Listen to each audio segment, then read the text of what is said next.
Charan! Ito na po ang ating minced pork patties. Ayan, napaka-soft, tender, and smooth siya talaga. Ayan, try po natin guys. Napakasarap. Tara, gawa tayo.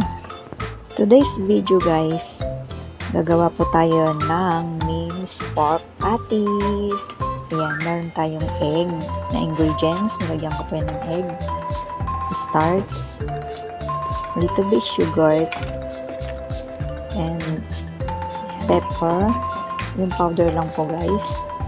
Ayan, then some chicken powder. Ayan, ito lang po yung aking ginawa guys. Ayan, then mix all together. And timplan po natin ng kaunting light sauce. Ayan. Then minarinate ko po yan guys in a few hours. Then now, time to fry. Ayan. Ganito lang po guys. Kaunti lang yung oil niya. Then, spread po natin ng ating patties into small pieces like this. Then, guys, pan-fry po natin yan ang bawat side. Ayan, lagay po natin lahat. Ganyan lang po, kasimple guys. Ayan, anyway, pwede po natin lagyan ng iba't ibang gulay kung gusto po natin o ibang mga sangkap. Ayan, so, very simple po ang aking ginawa dito. Ayan. So, ito po ay paborito nila.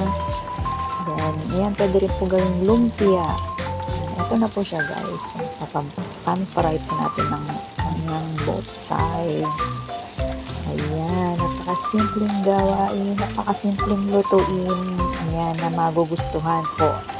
Ayan, ang ating minced pork patties. Ayan, pwede pong kulamin, pwede pong ipalaman. Ayan, that's it. Ayan, sana po nagustuhan po ninyo guys.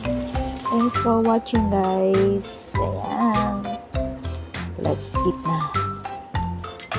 Ayan, ganito po yan guys. Kasarap. Napakasimple at fresh ang ating minced pork patties. Ayan. Thanks for watching guys.